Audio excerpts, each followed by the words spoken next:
Salve moçada, beleza? Este aqui é mais um vídeo de resposta às atividades que vocês realizaram lá no nosso ambiente virtual.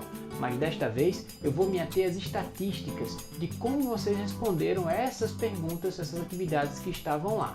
A partir da análise desses dados, eu espero construir com vocês uma maneira mais eficiente de vocês realizarem as atividades, assistir aos vídeos, ou seja, de melhorar o aprendizado de maneira geral. Se você não é estudante de uma das minhas turmas, não tem problema. Neste vídeo eu vou abordar algumas coisas muito interessantes de maneira geral, sobre como a gente realiza nossas atividades, gestão de tempo, coisas que podem também auxiliar vocês nos estudos que vocês estão fazendo aí na casa de vocês neste período que a gente está passando. Mas para começar, vamos nos situar. Nós estamos na penúltima semana de julho e semana passada foi a semana de Ciências da Natureza da escola que eu leciono. E durante a semana de Ciências da Natureza, eu disponibilizei 3 atividades, referente à aula 9, à aula 10 e à aula 11. Então vamos lá, vamos ver o que a gente pode amadurecer e melhorar nesta relação de aprendizado que nós estamos tendo aqui, de maneira virtual.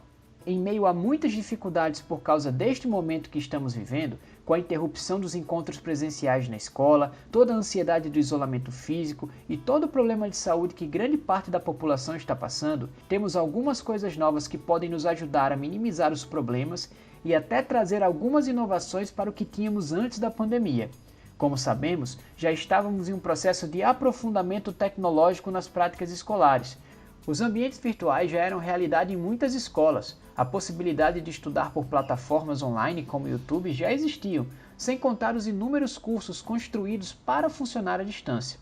Para a nossa realidade presencial, que eu espero que retorne logo, o que mudou foi a mudança repentina para um curso totalmente à distância, sem os recursos e treinamentos necessários e principalmente sem ter combinado nada disso antes. Então, enquanto as aulas presenciais não retornam, vamos tentar aprender o máximo sobre as possibilidades tecnológicas que essa mudança repentina está nos impondo. Uma das coisas que nós, professores, temos escutado recorrentemente é a grande quantidade de atividades semanais. Apesar de entender que estamos em um momento muito diferente, com muitas peculiaridades, me chamou a atenção que a quantidade de atividades semanais era menor do que aquela proposta no ensino presencial. Então, o que pode estar acontecendo? A primeira hipótese que enumero aqui é que as atividades e aulas não estão sendo atrativas, talvez por causa da mudança de meio como são realizadas, a falta de traquejo dos professores com os meios tecnológicos, ou mesmo os temas propostos não serem interessantes. A segunda hipótese é a de que, pelo fato de estarmos todos em casa, o ambiente é um fator que dispersa a atenção, fazendo com que as atividades escolares se misturem com as atividades de casa, algum familiar doente, ou até mesmo as coisas boas que nós temos em casa, como séries, jogos e livros. Algumas outras hipóteses são possíveis, claro, mas vamos tentar investigar aqui com o que temos. Quando vocês realizam as atividades na plataforma, fica registrado quando vocês acessam, quando enviam as atividades, quanto tempo gastaram, entre muitas outras coisas. Então, para entender este fenômeno da sobrecarga das atividades, construí um gráfico com a hora da entrega das atividades da semana passada. Como falei anteriormente, foram 3 atividades. No gráfico acima está o momento da entrega da atividade sobre a aula 9, porque a gente é assim. Logo abaixo está o gráfico sobre a aula 10, de onde viemos. E por último, o gráfico da aula 11, como a vida começou. O tamanho das barras representa o número de atividades enviadas a cada hora do dia. Os dias estão separados pelas sombras atrás das barras, com o número de atividades enviadas durante o dia. As 3 atividades foram disponibilizadas às 9 da manhã da segunda-feira, dia 13 de julho, e o prazo de entrega foi agendado para as 16 horas da sexta-feira, dia 17 de julho, representado ali pela linha vermelha. Depois das 16 horas, após muitos pedirem para deixar o prazo até a meia-noite, atendi a solicitação, e o segundo prazo está representado ali pela linha azul. Ainda assim, houve quem dissesse que não deu tempo e estabelecia o prazo final até o domingo. Como é possível visualizar nos gráficos apresentados, houve uma distribuição muito irregular da entrega, com um grande volume de trabalhos enviado na última hora. Mas vocês podem estar pensando, isso ocorreu porque todos começaram a fazer o trabalho com antecedência e só entregaram no momento final. Vamos passar então para a figura seguinte, que mantém os mesmos parâmetros, mas usa os dados referentes ao início da atividade, ou seja, quando o estudante abriu a atividade para ver do que se tratava.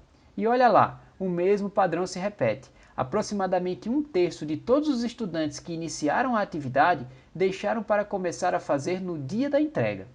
Mas você ainda pode estar pensando, o pessoal estava assistindo aos vídeos e só nos últimos dias começou a realizar as atividades. Mas aí o YouTube aqui me oferece os dados dos acessos dos vídeos. Como o maior público dos vídeos do canal são estudantes para os quais leciono, fica fácil ver nesta outra figura que a maioria dos acessos aconteceu no dia da entrega dos trabalhos. Mas e aí? O que isso nos informa? Esses dados nos mostram que muitos estudantes estão com grande dificuldade para organizar o tempo de estudo. Talvez este não seja um problema somente da pandemia, do estudo em casa, mas um problema que sempre acompanha todos nós. A arte de deixar para a última hora é um problema em diversos setores da sociedade. E isso causa grande ansiedade, um sentimento ruim a mais para termos neste momento já tão complicado. Contudo, é importante ter clareza que não conseguimos, somente analisando estes dados, identificar a causa desse problema, mas podemos traçar algumas estratégias para facilitar nosso trabalho durante este período, pelo menos, mas que pode nos ajudar para toda a vida. Então o que eu proponho aqui é que assim que você recebe o seu roteiro semanal, você já organize a sua agenda de estudos. Você estabeleça quais dias e horários da semana serão dedicados a cada uma das atividades, sem deixar que elas se misturem com suas atividades cotidianas dentro de casa. É claro que às vezes algumas coisas inesperadas acontecem, e é bom a gente já deixar até um horário coringa para essa eventualidade que pode acontecer, que a gente possa remanejar uma atividade para aquele horário. Não é nada muito rígido, mas só o fato de planejar já nos dá uma certa consciência daquilo que a gente tem para fazer e facilita a organização do nosso estudo, do nosso tempo. Quando vocês fazem isso, vocês vão ter não só o tempo para estudar, mas também delimitado o tempo para se divertir, para fazer as coisas que vocês gostam, como assistir a série favorita, jogar videogame ou ler um bom livro de divulgação científica.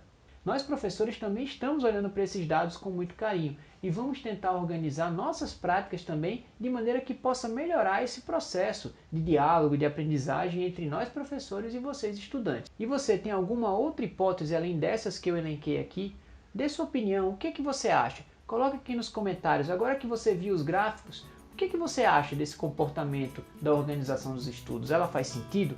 Eu quero saber qual é a opinião de vocês para a gente poder construir juntos uma maneira super eficiente de melhorar o aprendizado de vocês e a nossa interação. Por hoje é só, vou ficando por aqui. Espero que esses dados, que esses gráficos tenham pelo menos ajudado a você pensar um pouco sobre como você organiza a sua rotina de estudos. Até a próxima!